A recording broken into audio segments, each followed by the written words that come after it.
The UFO phenomenon has really picked up steam since the 1940s. Today, there are multiple movie shows and series and books dedicated to convincing the public that we are not alone.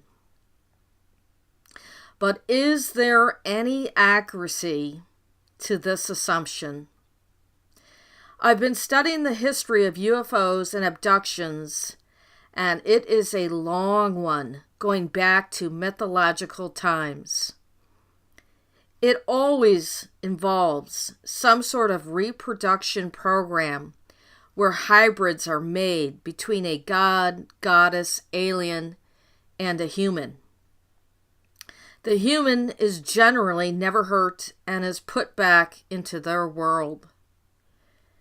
The abduction phenomenon has been described for thousands of years, but the UFO has been a sparsely described phenomenon until the late 1800s. And then it really picked up steam during and after World War II. In order to look for patterns and possible conclusions, a scientific analysis of the data must be done to the best of a researcher's ability, and this is what I have done. The results are quite interesting, to say the least. Now, this chart shows my analysis of recorded UFO sightings based on the year and the location. You can see that one of the first recorded UFO sightings occurred in ancient Egypt, and many after that in the USA, starting in the late 1800s and really moving into the phenomenon during and after World War II. What is interesting about my chart is that this first recorded occurrence that was recorded by the Pharaoh's scribes was about 3,400 years ago. Subtracting 3,400 from 12,000 years ago is about 8,600 years.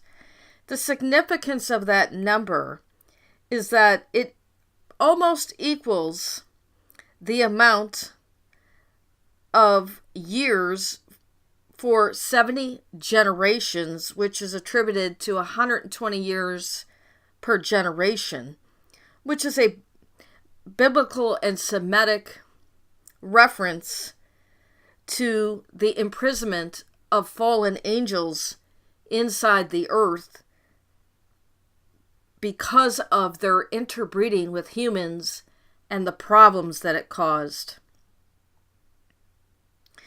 The majority of sightings picks up during World War II, and that is when it is said that Adolf Hitler and the Germans were in contact with a non-human group through the Vril Society. And this non-human group allegedly gave them quite a bit of scientific knowledge via psychics. But this is not the first time interest in this non-human group has occurred. In fact, the Germans and other people were influenced by multiple books that describe an inner earth society. One notable one was entitled The Coming Race. The Coming Race spoke of an underground race of surviving Atlanteans, and that they were under the earth or inside the earth with an advanced civilization. This book, The Coming Race, influenced the Germans and the Thule Society quite a bit. Now, the book, The Coming Race, was written by Edward Bulwer Lytton, who was an elite. He was the first Baron Lytton, appointed by Henry William. There were many other books written before this book purported to be true experiences about the underground or inner earth civilization. One in particular was called The Smoky God.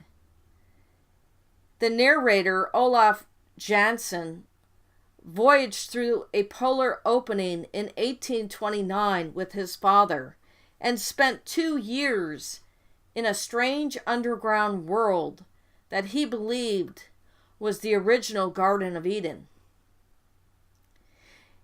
The inner earth was said to have been lit by its own sun, and the underground civilization diverged from the ways of the surface. In the civilization, there were said to be giants, monsters, omnipotent high priests, and lost races of people. When he returned to the surface, his father died on the return trip, and he was put in a mental institution for telling his story.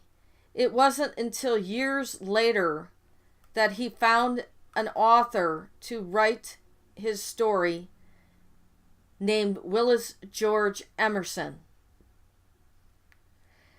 As I said, there are many other books written about this strange, hollow earth underground society. Now, the UFO phenomenon is also present in ancient art and ancient petroglyphs. Here is a painting made in 1486 by Carlo Crivelli, and it shows a UFO-like object in the sky beaming a light to the Virgin Mary during the Annunciation. The Annunciation is the announcement of impregnation of the Virgin Mary by the Holy Spirit, and she gave birth to Jesus Christ. She was said to have been visited by the angel Gabriel, who is shown as androgynous as are all other aliens, and very comparative or comparable to what we call the Nordic race in today's UFO phenomenon culture. As previously mentioned, one of the first written testimonies of UFOs goes back to the Pharaoh of Egypt about 3,100 years ago. The scribes of Thutmose III tell of a celestial event that occurred during a war in 1460 BC. They say a star fell and struck those opposed to the Pharaoh, which were the Nubians.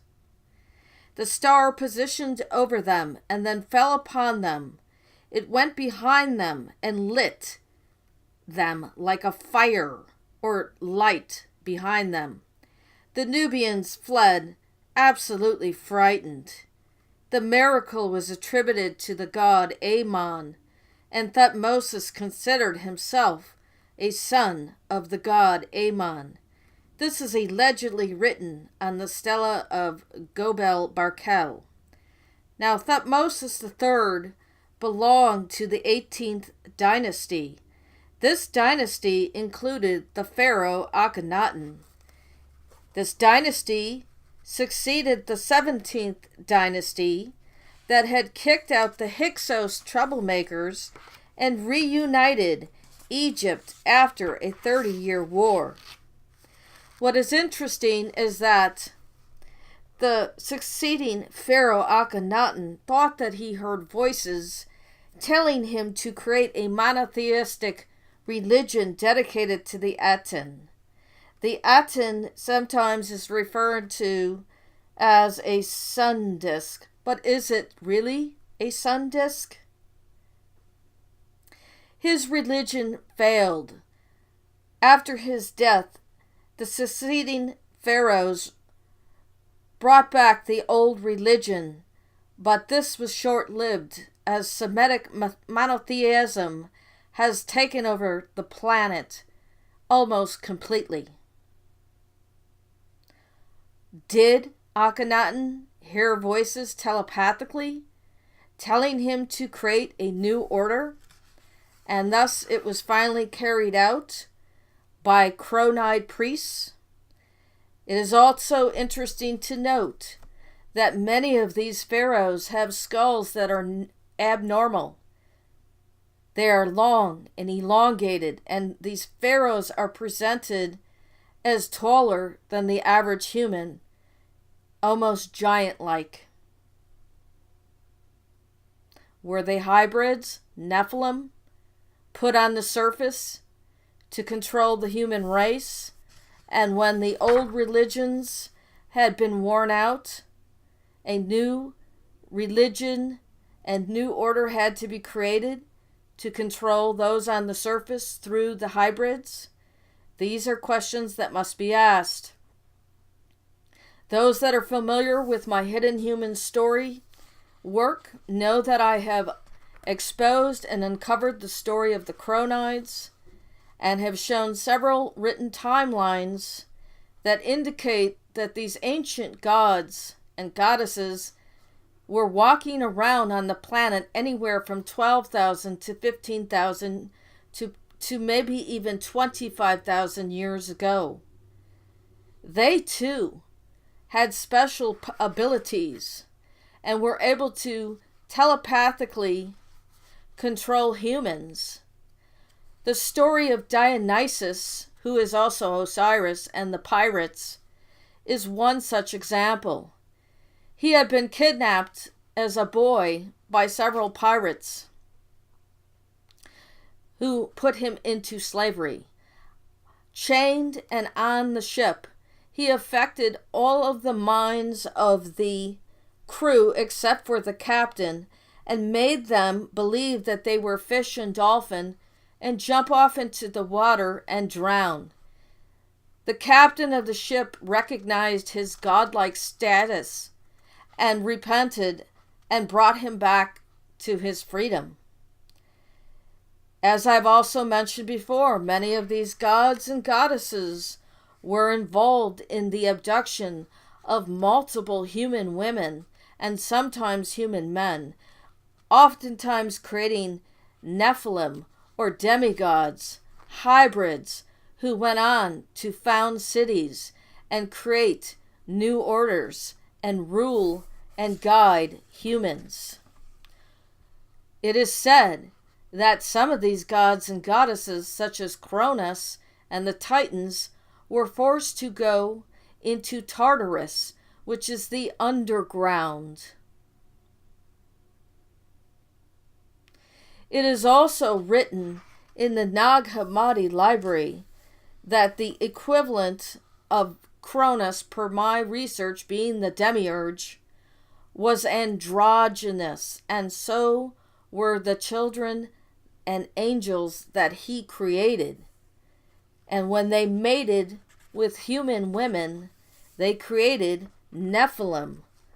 That story is expounded upon in the Ethiopian book of Enoch, in which it describes a semi-human race of tall, gigantic, cruel beings that ruled over the human race ruthlessly, even cannibalizing them at times and drinking their blood. And this semi-divine race had to be wiped out due to its abuses of the humans on the surface. Now, let us read from the Coming Race book by Edward Bulwer Lytton. I will read various passages to give you a good idea of what this underground race was like. The superstitious belief common to miners that gnomes or fiends dwell within the bowels of the earth began to seize me. Page 2. What is the vril? I asked. Therefore Z began to enter into an explanation of which I understood very little. For there is no word in any language I know which is an exact synonym for vril. I should call it electricity, except that it comprehends in its manifold branches other forces of nature, to which in our scientific nomenclature differing names assigned, such as magnetism, galvanism, and C. These people consider that in vril they have arrived at the unity in natural energetic agencies, which has been conjectured by many philosophers above ground, and which Faraday thus intimates under the more cautious term of correlation. Page 14. Z quietly pointed her forefinger at my forehead and sent me to sleep. Page 15. According to the earliest traditions, the remote progenitors of that race had once tenated a world above the surface of that in which their descendants dwelt. Myths of that world were still preserved in their archives, and in those myths were legends of vaulted dome in which the lamps were lighted by no human hand. But such legends were considered by most commentators as allegorical fables. According to these traditions, the earth itself, at the date to which the traditions ascend, was not indeed in its infancy, but in the throes and travail of transition from one form of development to another, and subject to many violent revolutions of nature. By one of such revolutions, that portion of the upper world inhabited by the ancestors of this race had been subjugated to inundations, not rapid but gradual and uncontrollable, in which all save a scanty remnant were submerged and perished.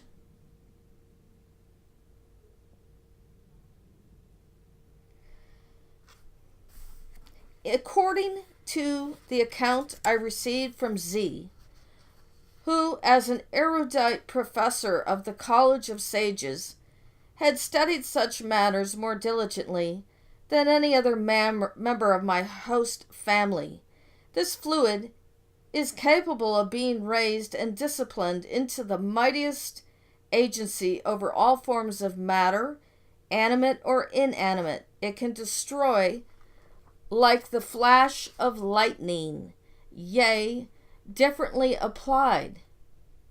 It can replenish or invigorate life, heal, and preserve. And honestly, they chiefly rely for the cure of disease, or rather for the enabling the physical organization to reestablish the due equilibrium of its natural powers, and thereby to cure itself. The vril discovers us in the course of a few generations, peacefully split into communities of moderate size. The tribe amongst which I have fallen was limited to 12,000 families. Each tribe occupied territory sufficient for all its wants, and at stated periods the surplus population departed to seek a realm of its own. There appeared no necessity for any arbitrary selection of these immigrants. There is always a sufficient number volunteered to depart. Page 16 through 18. There is no class of laborers or servants, but all who are required to assist or control the machinery are found in the children, from the time they leave the care of their mothers to the marriageable age, which they place at 16 for the Gai, the female, 20 for the Ana, the males, page 21.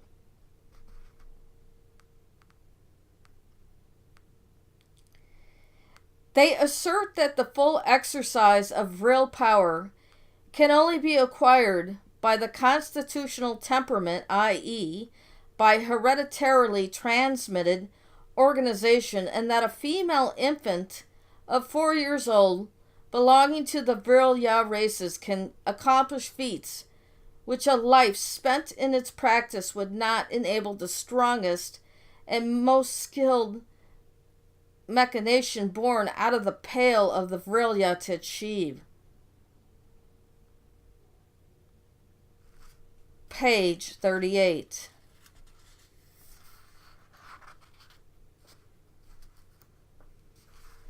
More remarkable than all this is a visible nerve, perceptible under the skin, which starts from the wrist, skirting the ball of the thumb and branching fork-like at the roots of the fore and middle fingers. With your slight formation of thumb, said the philosophical young guy, and with the absence of the nerve, which you find more or less developed in the hands of our race, you can never achieve other than imperfect and feeble power over the agency of the vril. But so far as the nerve is concerned, that is not found in the hands of our earliest progenitors, nor in those of ruder tribes without the pale of the Virilya. Page 40. Now I'm going to stop. I've read a few passages, but you can pick this book up on Amazon or other places, and you'll find that this society describes that many of their earlier ancestors came from frogs and developed into blondes and darker-haired, darker-skinned races. They also claim possibility of descending from amphibians. They have a special nerve in their hand to control this vril. The females are stronger and more powerful than the males, and it is a matriarchal society, which is completely opposite of what Adolf Hitler and the Germans were envisioning. But what you'll find out is that they describe in this book that if they run out of space, they're coming to the surface. And it says in this passage, being, however, frankly told by my physician that I am afflicted by a complaint which, though it gives little pain and no perceptible notice of its encroachments, man, any moment may be fatal. I have thought it my duty to my fellow men to place on record these forewarnings of the coming race. Page 90. He says, I pray that ages may yet elapse before they emerge into the sunlight, our uninvitable destroyers. Page 90.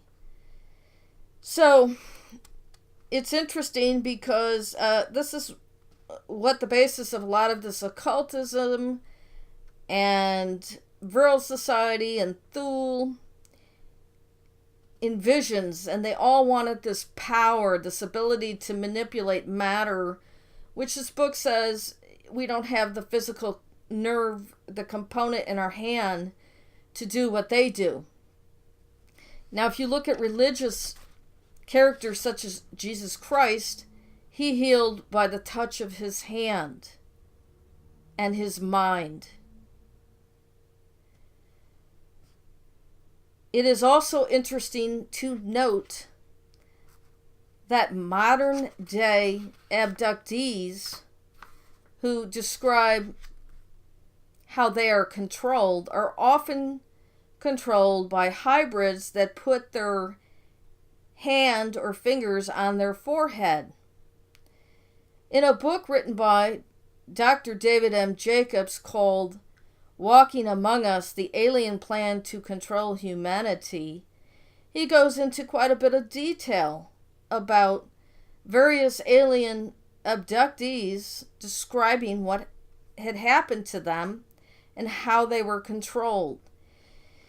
Dr. Jacobs divides this group of abductors into several classifications, citing that the tall greys that he calls insectilins are in charge.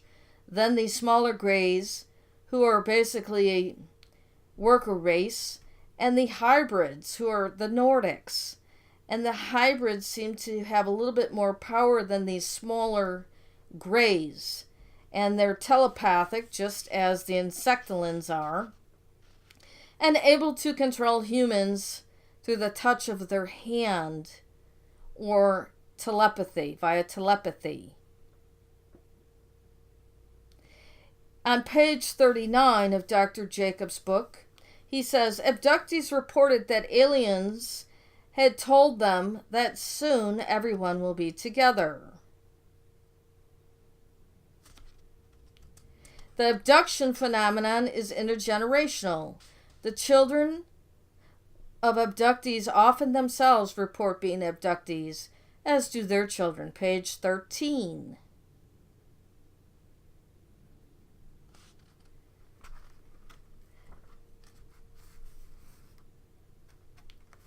He also wrote, typically I hear the same abduction accounts over and over. I have heard some specific events in the same detail hundreds of times, some so often that I have to force myself to stay awake.